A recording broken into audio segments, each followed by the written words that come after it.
Start. महोदय, निसंदेह ही आज भी हम भले ही कई मुश्किलों का सामना कर रहे हों, फिर भी हम 1991 के उन दिनों जैसी स्थिति में नहीं हैं। एक राष्ट्र के रूप में हमने काफ़ी भरपाई कर ली है और हम आगे बढ़ने के लिए तैयार हैं। श्री राव के नेतृत्व के बिना यह संभव नहीं था। अब यह अटकल लगाना व्यर्थ और मूर्खतापूर्ण भी है कि कोई और नेता होता तो क्या कुछ ज़्यादा और बेहतर किया जा सकता था या नहीं। तथ्य यह है कि वही नेता थे जिनके कारण हम एक ऐसी स्थिति तक पहुंच गए हैं जो देश और उसकी तरक्की के लिए निरापद है। हम जिस अवधि से गुजरे हैं वह बहुत मुश्किल और हलचलपूर्ण थी। सोवियत संघ के पतन और विघटन से हमारी जो कुछ भी अंतर्राष्ट्रीय स्थिति थी उसका आधार ही खत्म हो गया। ऐसा लगता है कि हमारे देश में कुछ लोग इस घटना का पूरा मतलब नहीं समझ पाए हैं। बेशक यह कम्युनिस्टों और आधुनिक समाजवाद के अन्य समर्थकों के लिए बेहद चिंता का विषय था।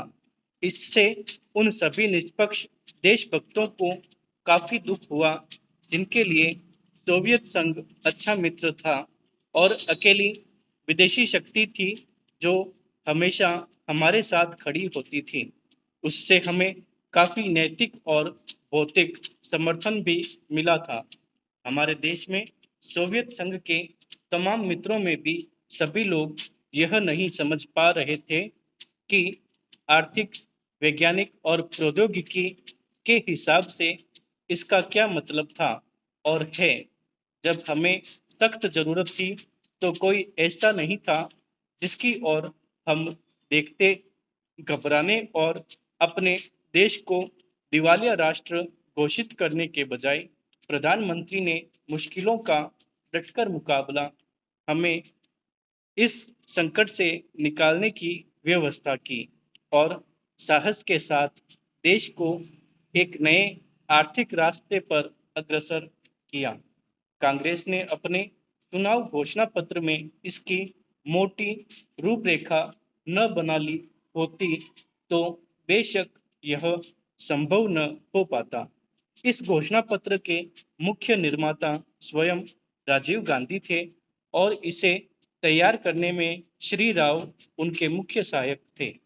देश को संकट से उबारने और नए आर्थिक रास्ते पर ले जाने में बेशक मनमोहन सिंह की देशभक्ति, विद्वता और ख्याति महत्वपूर्ण कारण थे। नई आर्थिक नीति जनता के हित में नहीं है। इस काल्पनिक तथ्य को लेकर काफी हंगामा मचाया जा रहा है। इसके उलट अगर उसे अपेक्षित ढंग से लागू नहीं किया जा रहा है तो इसकी वजह यह है कि जनता के नाम पर हर तरह की आंशिक और कॉरपोरेट मांगें पूरी की जा रही हैं। प्रधानमंत्री ने दो महत्वपूर्ण तरीकों से नई आर्थिक नीतियां बनाने में अपना योगदान दिया है। सबसे पहले तो उन्होंने नई नीति लागू करने के लिए मध्यम मार्ग अपनाने पर जोर दिया है। नए आर्थिक कार्यक्रम को लागू करने में उन्होंने जो दूसरा महत्वपूर्ण योगदान किया है वह है इसके पक्ष में राष्ट्रीय सहमति बनाना।